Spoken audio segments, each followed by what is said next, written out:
Oke, jadi di video kali ini gue pengen ngebahas tentang anime. Lebih tepatnya anime isekai. Kalau ditanya, anime isekai mana sih yang menurut gue itu anime isekai yang ceritanya itu bagus, visual animasinya bagus? Tentu kalau kita ngomongin anime, yang kita nilai untuk pertama kali itu visual animasinya. Itu yang pertama. Dan yang kedua adalah backsoundnya atau scoring musiknya, musik di dalam anime tersebut atau suara-suara, sound effect dan lain-lain. Nah, untuk aspek yang ketiga mungkin itu bisa seiyu. Nah, kalau seiyu itu mungkin udah ranahnya ke suara atau ke musik.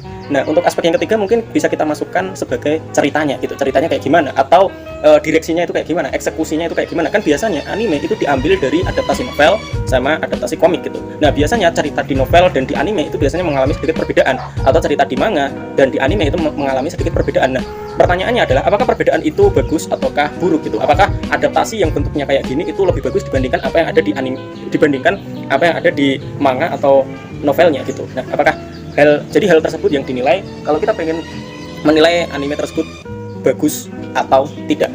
Nah, sebenarnya untuk anime isekai sendiri menurut gue itu cuma sedikit sekali yang bagus banget. Karena apa? Karena kebanyakan semakin kesini itu gue ngelihat anime isekai itu semakin mainstream. Ada juga isekai yang menurut orang itu bagus banget, tapi kalau menurut gue pribadi itu nggak terlalu. Contohnya Tensura, dan yang kedua Shadow Garden. Entah kenapa gue tuh susah banget untuk menyukai tipikal anime isekai yang seperti ini gitu. Kayak ketika gue nonton anime Tensura, gue nggak merasakan sesuatu hal yang spesial dari anime isekai semacam ini gitu. Kayak ceritanya biasa aja, terus karakternya yang overpower, dia punya banyak harem, dia punya banyak bawahan, dia menaklukkan musuh-musuhnya dengan sangat mudah gitu. Terus perkembangan level atau kekuatan dan skillnya itu sangat-sangat signifikan gitu. Jadi nggak ada yang spesial dari cerita anime isekai Tensura gitu. Mungkin kalau visual animasi oke lah, tapi kalau lagi-lagi kalau ngomongin soal cerita itu biasa aja. Itu kalau menurut gue satu-satunya hal yang menurut gue spesial dari anime isekai Tensura itu cuman karakter utamanya yang merupakan seorang slime gitu.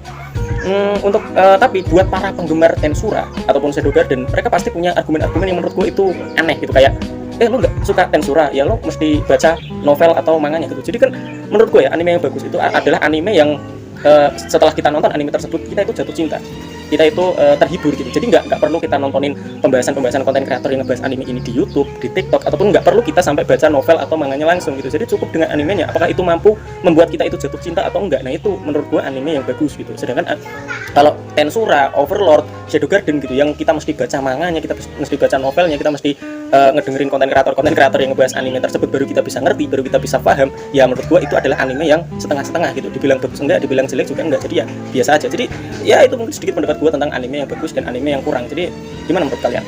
Apakah kalian suka Tensura? Kalau gue sih biasa aja.